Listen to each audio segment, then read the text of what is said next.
Yes, welcome again to my channels. Now today's topic is binomial theorem. Binomial theorem क्या है इसके बारे में बात करेंगे एंड इससे रिलेटेड जो भी क्वेश्चंस होते हैं क्लास 11th लेवल पे इनकी बात करेंगे एंड कुछ बातें करेंगे हम लोग इसमें बाइनोमियल कोफिशिएंट पे। कोफिशिएंट क्या होता है एक्चुअली हम NCR यूज़ करते हैं। NCR जो बच्चे कॉम्पिटिशन कॉम्बिनेशन पढ़ चुके हैं वो तो NCR से अवेयर हैं, बट जिन्होंने नहीं पढ़ा है उनके लिए थोड़ा सा मुश्किल होगा। तो इसमें कुछ टॉपिक की बात करेंगे हम। First of all before starting this binomial theorem I want to discuss about factorial कि फैक्टोरियल क्या होता है। फैक्टोरियल इन द सेंस होता है product of all natural numbers start from 1 to last. Just like अगर हमें 6 दिया हुआ फैक्टोरियल, इसका एक्चुअली सिंबल ये होता है या इस टाइप से लिख देते हैं this one, both things are showing same thing and इसका मतलब इस टाइप से है कि दैट इज फैक्टोरियल 6 अगर दिया हुआ है इन द सेंस ये 6 5 4 3 2 1 यानी 6 से लगा करके 1 तक के सारी डिजिट्स का प्रोडक्ट को हम फैक्टोरियल कहते हैं। एंड इसी टाइप से अगर इसको हम जनरलाइज कर दें, ये इसका हम ऑर्डर चेंज भी कर सकते हैं। वी कैन राइट 1 2 3 4 5 6, तो ये डॉट जो है प्रोडक्ट दिखा रही है, दिस इज 1 2 3 4। तो ओवरऑल इसका वैल्यू कितना बन जाएगा 6 5 30 एंड 4 3 12 दूना 24। It mean this is 0 and 24 3 4 12 3 2 6 1 7 720। इसका भी प्रोडक्ट 720 ही आएगा। It means factorial 6 in the sense क्या हुआ, this is the product of 6 to 1 और 1 to 6 all the natural numbers. चूँकि ये फैक्टोरियल फ्रैक्शन के लिए काम नहीं करता है एंड ये फैक्टोरियल नेगेटिव नंबर के लिए भी काम नहीं करता है, ठीक है। फैक्टोरियल 0 ऑलवेज 1 होता है। इसमें एक अगर इसको हम जनरलाइज कर देंगे तो फैक्टोरियल n आ जाएगा। n का मतलब होगा कि सारे नंबर का प्रोडक्ट अप टू 1 यानी n-1 then n-2 dot dot dot dot 3 2 1 पे एंड हो गया, यानी सारे नेचुरल नंबर्स 1 2 3 4 इस टाइप से, इसको हम फैक्टोरियल कहते हैं। एंड इसको हम थोड़ा सा एक ब्रेक करना चाहें, हमें मान लें कि यहीं तक ज़रूरत है, तो this factorial it can be n-1।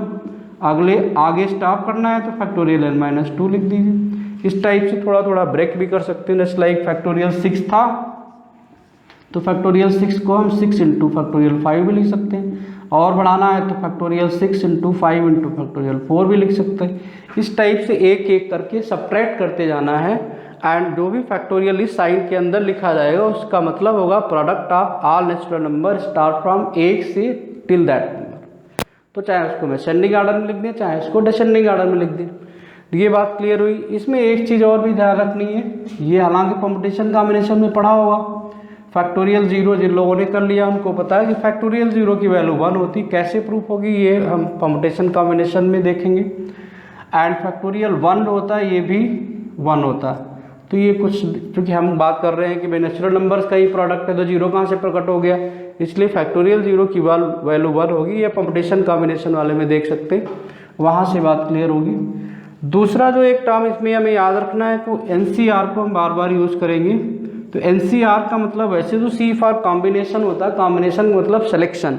जब नंबर ऑफ टर्म्स बहुत सारे दिए रहेंगे उसमें से कुछ टर्म्स हमें अगर सेलेक्ट करने हैं तो वहाँ पे हम कॉम्बिनेशन का यूज़ करते हैं। तो यहाँ पे बाइनोमियल में भी ऐसा होता है, अगर कोई कोफिशिएंट निकालना है तो भाई कोफिशिएंट कैसा होगा, 1 होगा 2 होगा 3 होगा 0 होगा, इस टाइप से सिलेक्शन का ही बात करते हैं। तो यहाँ पे NCR यूज़ किया जाता है as a binomial coefficient and इसका मतलब होता है factorial n upon factorial r factorial n-r। इस बात को भी ध्यान रखें, तो इसका बार बार हम यूज़ करेंगे इस चैप्टर में, ठीक है। एंड अब बात करते हैं इसमें कि बाइनोमियल मीन्स क्या होता है। कि अभी तक हम लोगों की क्लास 9 10 तक पढ़ाया गया कि भाई a+b² अगर कहीं आता था इसको हम लर्न कर लेते थे कि भाई ये आइडेंटिटी है, इसको याद रखें कि a+b² का एक्सपेंशन क्या होगा। तो हमने याद कर रखा है भाई a² + b² + 2ab। कुछ लोग कहते थे a² + 2ab + b², but right तरीका यही है कि भाई एक दो वेरिएबल हैं a और b, वो किसी साइन प्लस या माइनस से जुड़े हुए हैं इसके बाद इनकी कोई भी पावर है इसको एक्सपेंड करना है तो 2 की पावर यानी a प्लस बी की पावर 2 याद कर रखे हैं, प्लस बी की पावर 3 भी याद कर रखे हैं, a प्लस बी की पावर 4 मान लिया यही याद है तो उसको हम कर सकते हैं भाई a प्लस बी क्यूब कर दें इंटू a प्लस बी कर दें तो वो भी निकाल लें। लेकिन अगर इसी a प्लस बी की होल पावर 50 निकालना हो तो इसको कैसे ब्रेक करेंगे?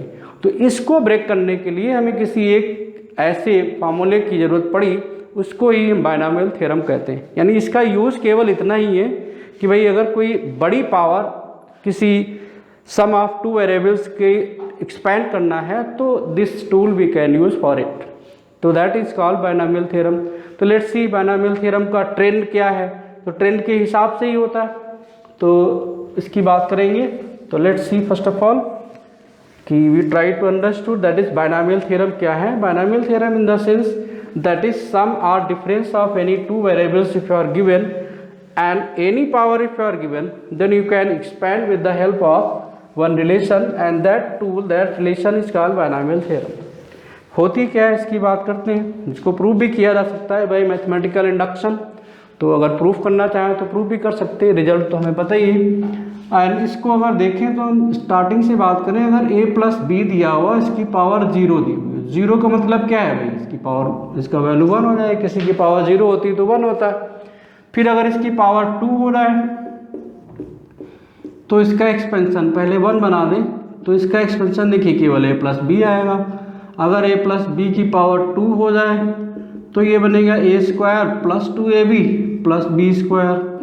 फिर अगर a plus B whole cube हो जाए तो होल क्यूब बन जाएगी, तो क्या बन जाएगी a क्यूब प्लस, वैसे तो हम लोग पढ़े हैं भाई जो जनरली पढ़ाया जाता है a cube plus B cube plus 3ab times of a plus B, लेकिन हम इसको बायनॉमियल थ्योरम एक्चुअली बात कर रहे हैं इसलिए जनरली कई बार भाई 9th में ऐसे याद कर लेते हैं 3ab times of a plus B, तो है तो सही a भी, लेकिन ये आर्डर में नहीं। आर्डर हमारा क्या कहता है कि भाई स्टार्टिंग पहले वाले वेरिएबल की पावर घट रही हो, दूसरे वाले वेरिएबल की पावर बढ़ रही हो, ये हमारा स्टैंडर्ड आर्डर होता है। तो जनरली अगर बुक में देखें तो ऑलवेज उसी आर्डर में मिलेगा, लेकिन हम लिख लेते हैं क्योंकि प्लस में इधर उधर शिफ्ट कर दें तो कोई फर्क नहीं पड़ता, तो इसलिए इसको हम आर्डर में ही लिखेंगे और इसको मल्टीप्लाई करके लिखेंगे। तो ये 3a स्क्वायर b बन जाएगी, क्योंकि देखिए a की पावर घट रही है, तो पहले a की पावर 3 आई, फिर a की पावर 2 आई, फिर a की पावर आएगी 1, तो 3ab हो जाएगा, फिर a की पावर 0 हो जाएगी तो b की पावर आ जाएगी 3। अब इसमें देखिए खासियत भी सारे टर्म्स में दिखाई पड़ रही है कि जो भी इसमें पावर दी हुई है, इस पावर को देखिए हर लेवल पे वेरिएबल्स की सम आप पावर करेंगे तो वही आएगा। इसमें 2 आ रहा, यहाँ पे देखिए इनकी पावर 1 1 है तो इन दोनों का सम 1 1 आएगा, यानी 1 प्लस 1 दैट इज 2। यहाँ पे पावर 2 आ रही, यहाँ पे देखिए पावर 3 आ रही, यहाँ पे दोनों को अगर ऐड करा दें तो ये a b स्क्वायर होगा, तो इसका सम भी देखिए 3 ही आएगा, इसका सम भी 3 ही आएगा। तो सबकी पावर जो है वो सेम आ रही हर स्टेज पे, ये भी इसका एक ट्रेंड है। दूसरा ट्रेंड एक और भी दिखाई पड़ रहा है कि दैट इज के जो कोफिशिएंट्स है, देखिए 1 से स्टार्ट है 1 पे एंड है, 3 से स्टार्ट भी 3 है, तो इसके जो कोफिशिएंट्स होते हैं वो ऑलवेज बढ़ते हैं उसके बाद घटते हैं। तो यानी पहला वाला कोफिशिएंट ऑफ a क्यूब 1 है, लास्ट वाला भी 1 होगा, दूसरा वाला 3 है तो सेकेंड लास्ट भी 3 होगा, ये भी ट्रेंड इसमें रहता है। एंड अगर हाईएस्ट पावर 4 है तो उसको भी हम आराम से कर सकते हैं भाई a plus B whole cube, अगर 4 है तो इसको हम लिख सकते हैं भाई a plus B whole cube लिख दिया and then a plus B लिख दिया, इसको मल्टीप्लाई करा दीजिए तो ये भी एक्सपेंशन आ जाएगा। बट अगर हमें हाईएस्ट पावर सॉल्व करनी हो and we are to write this कि a plus B whole power n, though how we will explain it, expand it, in that time we will apply Pythagoras theorem. Pythagoras theorem है क्या, इसके जो coefficients जो अभी तो 1 2 3 के form में अब तो बड़े बड़े कोफिशिएंट आने लगेंगे, इसलिए इसको हम NC0 यूज़ करते हैं, जहाँ पे C फॉर सिलेक्शन होता है, इसको बायनॉमियल कोफिशिएंट्स कहते हैं। तो NC0 अब देखिए a की पावर घटेगी तो पहले a की पावर है ना ये, फिर अगले वाले में NC1 तो a की पावर 1 घट जाएगी n-1 एंड b की पावर 1 आ जाएगी, फिर अगले वाले में NC2 a की पावर n-2 हो जाएगी, b की पावर 2 हो जाएगी, अगले वाले में NC3 a की पावर 3 घट जाएगी एंड b की पावर 3 बढ़ जाएगी। इसी टाइप से ये ट्रेंड चलता जाएगा, NC4 एंड a की पावर 4 घट गई एंड b की पावर 4 बढ़ गई, इसी टाइप से जनरल अगर आ रहा है तो ये एन सी आर ए की power N minus R and B की पावर आर, इसको हम जनरल टर्म बोलते हैं। This is the general term या इसका आरएथ टर्म बोलते हैं। ये क्लास जिस लाइक 9th में पढ़ा है तो एपी में पढ़ा होगा। एपी में जनरल टर्म हुआ करता था, एनएथ टर्म हुआ करता था A plus N minus 1 times of D. इसीलिए टाइप्स की कोई बड़ी सीरीज अगर होती तो उसका एक जनरल टर्म बना लेते जिसकी हेल्प से कोई भी टर्म हम निकाल सकते हैं। इस वाले टर्म को जनरल टर्म बोलते हैं। फिर और अगर आगे बढ़ेंगे तो एन सी एन आ जाएगा लास्ट में, तो ख़त्म हो जाएगी। यहाँ पे जो एन सी आर होता है, ये भी चीज़ समझ ले, तो ये वैल्यू एन जो है इससे बड़ी नहीं होगी, या तो बराबर होगी या तो कम होगी। तो एन पे जाके ख़त्म हो गया तो यहाँ पे ए की पावर तो बराबर घट रही थी, एन माइनस एन हो जाएगी और बी की पावर यहाँ पे एन हो जाएंगी। तो अब ये जाकर के स्टॉप हो गया, यानी लास्ट टर्म ये आया। तो इसमें एक और भी रिलेशन, इसमें ट्रेंड हमने देखी, क्या देखा था यहाँ पे ट्रेंड वही है कि अगर पावर इसकी देखी जाए वेरिएबल की सम ऑफ पावर जो है ऑलवेज हर जगह पे बराबर है। तो यहाँ पे देखिए हाईएस्ट पावर एन थी, तो इसमें देखिए इसकी पावर एन आ रही। इन दोनों की पावर को अगर ऐड कर दिया जाए तो ये भी एन आ रहा। इन दोनों की पावर को ऐड किया तो एन आएगा। यहाँ पे दोनों की पावर को ऐड की, हर जगह पे एन एन ही आएगा। कहीं भी देखिए यहाँ पे एन एन 0 हो जाएगा तो इसका भी देखिए सेम एन ही आएगा। इसका सम अगर देखें तो ये भी एन आएगा। तो ये भी एक ट्रेंड होता है, दैट इज हर प्लेस पे, हर टर्म पे sum of variables of A and B will be always equal to the index of this binomial. ठीक है, ये होगा। दूसरा इसका जो है ए बी सी जो है, इसकी ट्रेंड पे ही मामला जब डिपेंड करता है। अच्छा, इसके कोफिशिएंट निकालने के लिए एक और तरीका भी होता है जिसको हम पास्कल्स थ्योरम बोलते हैं। तो पास्कल्स की हेल्प से कुछ ट्रेंड इसका पता किया जा सकता है, बट एनएथ लेवल पे तो नहीं कर पाएंगे, लेकिन कुछ लेवल पे पता किया जा सकता है। तो पास्कल्स ने क्या एक व्यवस्था दी थी भाई, पास्कल्स ने एक व्यवस्था दी थी कि पास्कल ही शायद नाम है इनका, पास्कल्स थ्योरम में एक इन्होंने व्यवस्था दी थी कि भाई अगर हम इसके कोफिशिएंट्स निकालना चाहें तो कोफिशिएंट्स को हम निकाल सकते हैं with the help of Pascal's relation. And Pascal's relation होता क्या है, तो इसको थोड़ा सा समझ सकते हैं कि इसको ही हम पास्कल्स थ्योरम बोलते हैं। This is the Pascal's theorem, क्योंकि ये नाम है सो पास्कल्स ट्रायंगल बोलते हैं। तो नाम में थोड़ा सा इधर उधर गलत भी हो जाता है, इसलिए प्रॉपर तरीके से देखना होगा। पास्कल्स ट्रायंगल का मतलब क्या है कि अगर इसके हम कोफिशिएंट्स देखें तो अगर a प्लस बी दिया हुआ है, इसकी पावर 0 दी हुई है, तो इसमें एक टर्म आ रहा है, इसका एक ही लिखा रहेगा। अगर 0 दी हुई है तो कोफिशिएंट एक आ रहा। अगर a प्लस बी की पावर 1 दिया है तो 2 टर्म्स आएंगे। तो जब n इक्वल टू 0, इसका मतलब क्या है कि भाई n की जगह पे 0 है, तो ये n बराबर 0 है तो यहाँ 1 आ रहा। n इक्वल टू 1 है तो इसके 2 कोफिशिएंट होंगे, 1 एंड 1 ऐसे लिखते जाओ। फिर अगर a प्लस बी की पावर 2 ले लिया तो यहाँ पे n इक्वल टू 2 आ गया, तो 2 आ गया, इसका मतलब 3 टर्म्स आएंगे।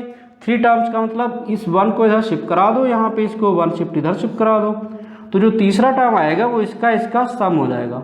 जैसे इधर सम कर देंगे इसको, तो सम लिखने की जरूरत नहीं, मुझे लगता 1 एंड 1 2 हो जाएगा। फिर अगर a plus B whole cube हो जाए तो क्यूब अगर होगा तो यहाँ पे n इक्वल टू 3 हो गया। 3 का मतलब 4 टर्म्स होंगे, जितनी पावर होती है उससे एक ज़्यादा टर्म आता।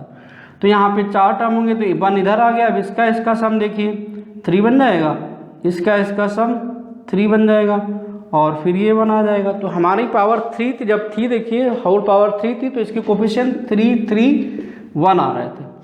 तो कुछ स्टेज तक हम इसके कोफिशिएंट्स को हम ऐसे ही याद कर सकते हैं एंड ऐसे ही ट्रायंगल बनाते चले जाएं। a की पावर 4 दिया है, यानी n बराबर 4 दिया है, तो 4 के जो कोफिशिएंट्स आएंगे वो इस टाइप से हो जाएंगे 1। इसके बाद फिर इसका सम हो जाएगा तो ये 4 आएगा, फिर इसका सम हो जाएगा तो ये 6 आएगा, फिर इसका सम हो जाएगा। This sum will be 3 and 1 4 and again 1। तो देखिए 1 2 3 4 5 टर्म्स हो गए। तो ये जो एक ट्रायंगल टाइप का शेप बनता है, इसी को हम पास्कल्स ट्रायंगल बोलते हैं। पास्कल्स ट्रायंगल इसी को कहते हैं। ठीक है, जिसकी हेल्प से कुछ टर्म्स तक, यानी कुछ पावर तक हम देख सकते हैं, लेकिन nth पावर पे तो हम पास्कल का यूज नहीं कर पाएंगे। This is called Pascal's triangle. तो with the help of this sum powers 10-20 तक हम देख सकते हैं, we can find the trend of the coefficients and at last हमें कोफिशिएंट वही एनसीईआर से ही सॉल्व करना पड़ेगा। अब इसके कुछ पॉइंट्स अगर देखे जाए, इसके मेजर पॉइंट्स हैं, उन्हीं को याद रखना है मुझे, तो उनकी बात करते हैं कि भाई जो हमने एक्सपेंशन लिखा है a plus B whole power n, इसी में अगर b की जगह पे हम -1 कर दें तो इसको थोड़ा सा फिर से लिखेंगे एंड इसको जनरलाइज कर देंगे। तो इतना बड़ा याद करना मुश्किल है, तो इसमें केवल देखिए पूरे चैप्टर में अगर देखा जाए तो केवल एक ही फार्मूला है भाई। अगर ये फार्मूला याद कर लिया जाए एंड मैं तो भाई मैथमेटिक्स में जो है बेसिक्स तो क्लियर ही होने चाहिए, बेसिक्स अगर क्लियर है, लेकिन क्वेश्चन सॉल्व करने के लिए इमीडिएट फार्मूला याद करना बहुत जरूरी है। इमीडिएट फार्मूला अगर नहीं आता है तो क्वेश्चन के लिए आप हर समय आप बेसिक तो खंगालने नहीं लगेंगे। अगर डायरेक्ट फार्मूला याद है, खटाखट उसको सब्स्टिट्यूट किया, ऑपरेट किया, फटाक से आंसर आ गया। तो बेसिक तो ज़रूरत है, अगर आपको इंटरनली स्ट्रांग होना है तो बेसिक तो करना ही पड़ेगा, लेकिन फार्मूले भी आपको हर टाइप की ज़रूरत पड़ेगी, उनको भी याद रखना चाहिए। तो इसमें हम क्या करते हैं, a plus B whole power n का जनरलाइज फॉर्म लिख दिया, इसको लिखा भाई r इक्वल टू 0 से n है और ये NCR है, और इसको लिख देंगे हम a की power n minus r and b की पावर r। तो ये इसका जनरलाइज फॉर्म हो जाता है। अब इसमें अगर हम मान लीजिए समीशन जो कहता है ये सम की बात करता है, यानी अगर इसी में हम देखिए r इक्वल टू 0 रख देंगे तो हमारा यहाँ पे r 0 आ गया, ये बन गया NC 0, a की पावर आ जाएगी n, भाई r की जगह पे 0 रख दिया तो ये n आ गया और b की पावर 0 बन गया। ठीक है, फिर अगला अगर हम r इक्वल टू 1 रखेंगे तो ये बन जाएगा NC 1, a की पावर n माइनस 1, b की पावर 1 हो जाएगा। फिर NC 2, a की पावर n माइनस 2, b की पावर 2, और अगर इसको याद रखते हैं तो ये काफ़ी इजी हो जाता है। लास्ट में देखिए NC n बचेगा और a की पावर 0 बन जाएगी, b की पावर n हो जाएगी। ये एक्सपेंशन, अगर ये एक्सपेंशन आएगा इसको शॉर्ट फॉर्म में ऐसे याद करेंगे तो ये हमारे लिए काफ़ी इजी होगा। इसमें अगर हम b की जगह माइनस b कर दें तो देखिए माइनस b हालांकि हमें अलग से याद करने की जरूरत नहीं है, माइनस b की पावर n है तो इसको हम ऐसे लिख सकते हैं a प्लस माइनस b की पावर n।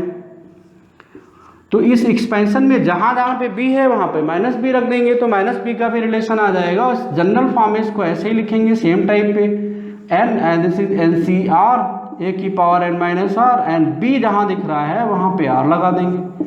तो overall this becomes NC 0, a की पावर n, b की पावर 0। यहाँ पे देखिए b जब रखेंगे तो माइनस b देगा, दिस बिकम्स NC 1, a की पावर n माइनस 1, b की जगह माइनस b रख देंगे। फिर NC 2, a की पावर n माइनस 2, b की जगह पे माइनस b का स्क्वायर लिख देंगे, plus dot dot dot NC n and a की पावर 0, b की जगह रख देंगे b की पावर n। अब इस n पे डिपेंड करेगा, अगर ऑड आया होगा तो माइनस साइन देगा, इवन आया होगा तो पॉजिटिव साइन देगा, इस पे डिपेंड करेगा। तो इस टाइप से माइनस वाले को भी साथ में ही सेट कर लेंगे, इसके लिए भी हमें कोई अलग से याद करने की ज़रूरत नहीं होगी, केवल एक फार्मूले से काम होता है पूरी थ्योरम्स का। ठीक है, तो फर्स्ट टाइप क्वेश्चन तो ऐसे ही आती है भाई, कोई अगर एक्सपेंशन दिया है 2 प्लस 3x का एक्सपेंड करो 5 टर्म्स का, तो फैक्टर स्टेप एक्सपेंड कर देंगे, कोई दिक्कत नहीं है। एंड इस पर कुछ जो स्पेशल बातें हैं, तो कुछ पहली बात क्या आ रही है इसमें, फर्स्ट पॉइंट जो स्पेशल आ रहा है that is number of terms जो आते हैं, number of terms in the expansion of a plus B whole power n will be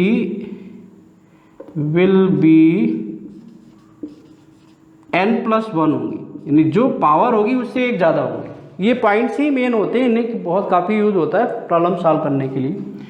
दूसरा पॉइंट ये आ रहा कि NC 0, NC 1, NC 2 dot dot dot NC n, ये जो है इनको हम बायनॉमियल कोफिशिएंट्स कहते हैं, बायनॉमियल कोफिशिएंट्स। ठीक है, ये बोलते हैं। एंड वेयर जनरल फॉर्म होता है जो कि NCR जो होता है, इसकी मतलब होती है factorial n upon factorial r factorial n minus r। तो ये पॉइंट याद रखेंगे। एंड तीसरी बात ये आएगी, तीसरी बात यहाँ लिख देते हैं कि दैट इज जो sum of the power of variable, that is sum of sum of power of variable at sum of power of variable A and B, जो भी ये sum of power of variable क्या क्या points हैं, कोई छूट ना जाए इसलिए थोड़ा सा समझ लेना ही ज़रूरी होगी। Sum of the indices of A and B, indices भी लिख सकते हैं, पावर भी लिख सकते हैं एंड इंडिसेस भी लिख सकते हैं। Sum of power of A and B लिख दो, sum of power of A and B at every term will be equal to n, यानी जो इंडेक्स होगी उसी के बराबर आया हर जगह पे। तीसरा क्या है कि दैट इज एलसी, अगले वाले में क्या है कि जो फर्स्ट कोफिशिएंट दिया है एनसी 0 बराबर है N C 1, N C N and N C 1 बराबर है N C N minus 1 and so on. इस टाइप के कोफिशिएंट्स की रिलेशन होती है। इसमें एक्चुअली रिलेशन ये काम करता है, एन सी आर बराबर दिया तो N C N minus R होता है, इस बात को ध्यान रखेंगे। ठीक है, अब अगर इसका कोई टर्म निकालना है बैक से, that is any term from the end, तो any term from the end अगर निकालना हो तो सबसे आसान तरीका होता है ए बी के ऑर्डर को बदल देते हैं, बी इधर कर दो ए इधर कर दो। तो अगर R F term from and निकालना तो R F term from beginning जो हो जाएगा बी प्लस ए से निकाल देंगे। तो ये पॉइंट्स हैं, इनको नोट करें। अब बस खाली इस रिलेशन को हम याद रखेंगे, बाकी सब कुछ हम भूल जाएंगे, इसी की हेल्प से सारा काम करेंगे। तो रेस्ट ऑफ थिंग्स हम रब कर देते हैं। माइनस का करना होगा तो बता ही दिया क्या करेंगे, इसको ध्यान रखेंगे एंड आगे देखते हैं क्या है। तो ये तो एक्सपेंशन पे बेस्ड क्वेश्चंस हो जाएंगे। माइनस करना है तो हम बी की जगह पे माइनस कर देंगे, तो फिर इवन आर्ट के हिसाब से प्लस माइनस आता जाएगा। ठीक है, तो इस पे क्वेश्चंस हो जाएंगे। नंबर ऑफ टर्म्स अगर होता तो उसकी हाईएस्ट पावर देख लेंगे, हाईएस्ट पावर जो होता है उससे एक ज़्यादा जो है नंबर ऑफ टर्म्स होते हैं इन द एक्सपेंशन में। ठीक है, ये हो गया। इसके बाद फिर जो आएगा इसका जो जनरल टर्म लिखा जाएगा, जनरल टर्म या आरएथ टर्म भी बोलते हैं, आरएथ टर्म, या इसको हम रिप्रेजेंट करते हैं टी आर प्लस 1। तो इसको जो है लिखते हैं कि एन सी, यही लिखा जाता है, बस हमेशा नहीं लगाते, ए की power N minus R, B की पावर आर। ठीक है, तो पहला जो टर्म है एंड ये जनरल टर्म हो गया, एंड दूसरा इसका आर एथ टर्म यहाँ पे लिख देते हैं। अगर हम are th term from and निकालेंगे, ठीक है, क्योंकि ये are th term from beginning है और are th term from and निकालेंगे तो ये हमारा बन जाएगा कि are th term from beginning इसका अगर देखा जाए तो ये हमारा टर्म क्या बन जाएगा, from are th term from, proper लिख दूं मैं, are th term from beginning ही होता है। तो this is are th term from, ये हो गया कोफिशिएंट हो गया, this is over. After that कुछ रिलेशंस हैं, इनको याद रखेंगे, वो ज़्यादा बेहतर होगा। और कुछ बचा तो नहीं है, ओके। कोफिशिएंट निकालने वाले क्वेश्चंस होंगे and are th term from the beginning जो है, are th term from beginning ये हो जाएगा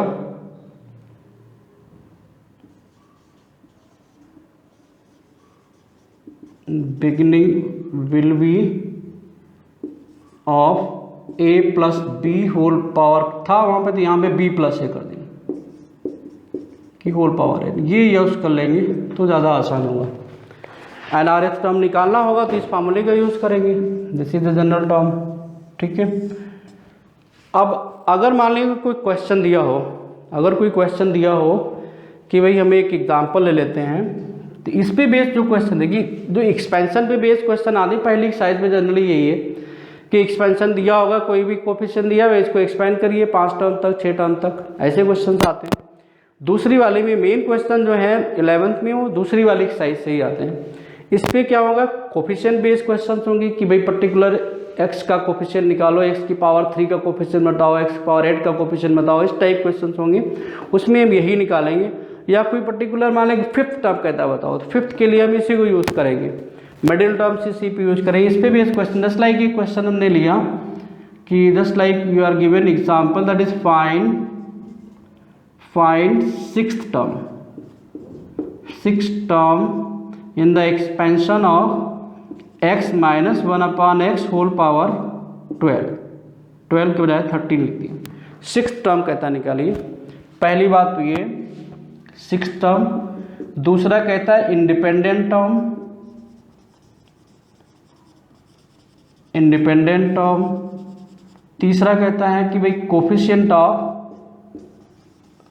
कोफिशिएंट ऑफ x की पावर मान लिया 5, कहता है ये बताओ।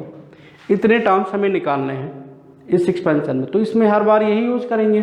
तो let's see how we will do this question कि हमने निकाला 6 टर्म, तो हमें T6 से रिप्रेजेंट करेंगे। T6 को हम इसके अकॉर्डिंग लिख देंगे, दिस अकॉर्डिंग विल बी 5 + 1। फिर हमने इससे कंपेयर कराया, तो कंपेयर कराया तो देखिए भाई क्या निकला हमारा, a की जगह पे, क्योंकि कंपेयर हम ऑलवेज a + b से ही करेंगे, तो a की जगह पे हमें दिया है x, b की जगह पे दिया है -1/x एंड n की जगह पे दिया है 13। तो ये वैल्यूज हम यहाँ पे यूज़ कर देंगे एंड इस फार्मूले को लगा देंगे। तो 5 + 1 यानी r इक्वल टू हमारा 5 दिया हुआ, तो सीधा रखा है इसमें n दैट इज हमें दिया है 13, a की जगह पे है दिया 13 CR that is 5 and a की जगह पे दिया है x, यानी x की पावर आ जाएगी 13 - 5, b की जगह पे दिया है -1/x, -1/x की पावर 5। ठीक है, ये हो गया। इसको एक्सपेंड करा दिए 6 टर्म आ जाएगा। तो इसको सॉल्व कराया, फैक्टोरियल 13/5 फैक्टोरियल 13 - 5 ये आ गया एंड इसको सॉल्व कराएं तो x की पावर 8 हो जाएगी। अब देखिए ये आड है, तो ये आड है तो ये माइनस साइन देगी, तो इस माइनस साइन को करेंगे क्या, हम यहाँ लिख देंगे दिस इज माइनस क्यों आया, तो -1 की पावर 5 है इसलिए, एंड इंटू 1/x की पावर 5 आ जाएगा। तो इसको भी सॉल्व करा देंगे एंड ओवरऑल ये बन गया माइनस में फैक्टोरियल 13 को ब्रेक कराया, तो अब देखिए इसका डिफरेंस 8 आ रहा, तो 8 तक ब्रेक करा लेंगे, 13 and this is 12, this is 11, then 10, then 9 and factorial 8 तो हमारा नीचे आ ही रहा है, तो factorial 5 लिख दिया and this is factorial 8 and यहाँ पे आ जाएगा x की पावर 8 - 5।